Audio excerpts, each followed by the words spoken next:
Kali ini di bulan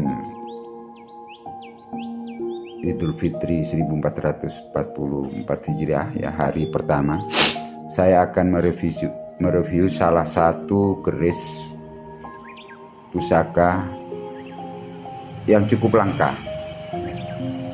Kemudian pada zaman kerajaan dulu, dapur keris seperti yang akan saya tunjukkan ini dibuat khusus, ya, di kalangan ningrat atau bangsawan pada zaman kerajaan.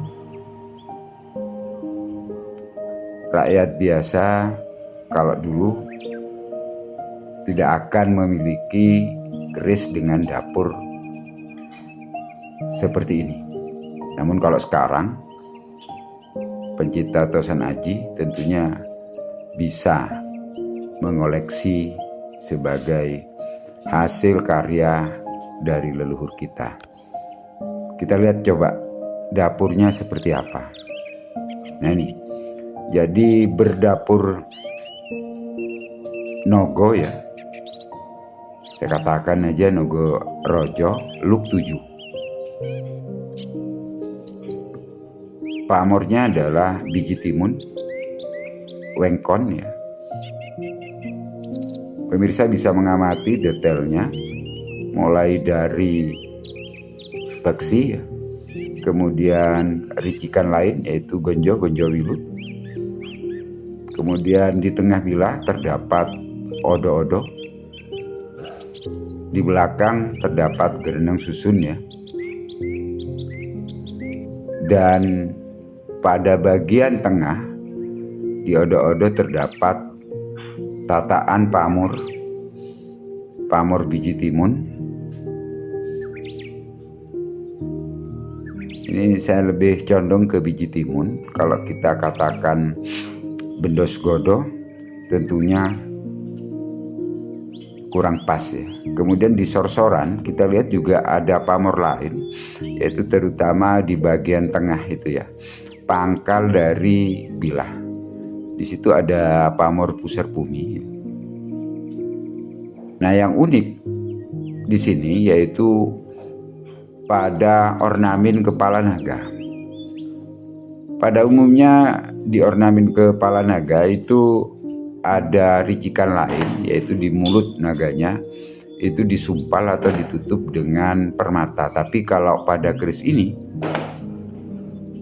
sumpalannya juga dari besi aji. Jadi dari proses awal pembuatan memang dibentuk seperti itu.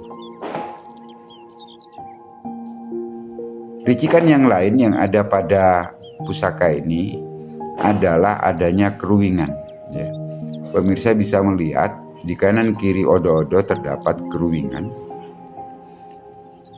dan juga terdapat gusin, ya, dan lis-lisan pada bagian tajam. Nah, ini sumpalannya, ya, kalau dilihat dari depan kelihatan nyata bahwa juga dari besi aji, dari tempat lipat, sehingga pada mulut naga juga ada pamor yang tak terputus yang nyambung dengan ricikan pada mulut naga. Nah, ini detail bilahnya. Jadi tempat lipatnya kalau kita lihat ini sangat matang, sangat rapat. Kalau jenis pusaka seperti ini jika diminyaki itu tidak gampang kering. Kemudian degradasi warna besinya dengan bajanya juga terlihat jelas, padahal kondisi pusaka ini dalam keadaan kering.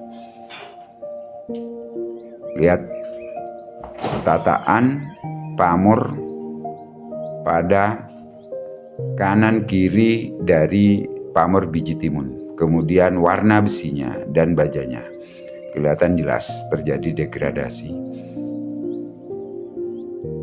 Pori-pori dari besi ajinya juga kelihatan jelas.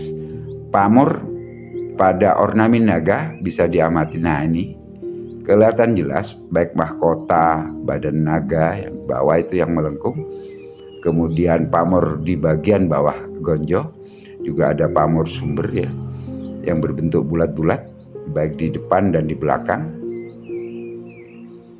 Bentuk dan sambungan peksinya tetap masih orsinil, tidak ada lem-leman ya. Posisi bilah nungkak di belakang. Jadi kalau saya katakan ini dinamakan keris Nagaraja Loop 7 ya, berpamor biji timun dan wengkon atau kalembeng ya. Biji timun kalembeng. Kalembeng dengan di bagian pangkal terdapat pamor pusar bumi ya. Saya lebih condong mengatakan pusar bumi karena pamornya sangat rapat dan berlapis-lapis. Nah ini saya ulangi lagi detailnya. Kelihatan nyata degradasi, baik degradasi dari besi aji dan pamornya. Ini warangan lama.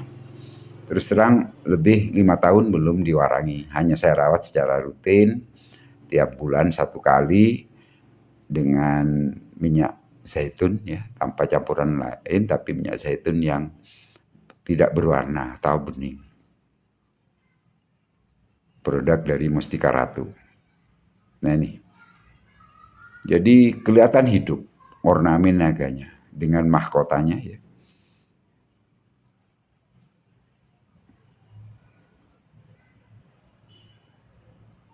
Semoga para pemirsa dimanapun saja berada setelah 1 bulan melaksanakan ibadah puasa, sekarang kita merayakan hari kemenangan, bersilaturahmi kepada sanak famili dan kerabat, tetap sehat.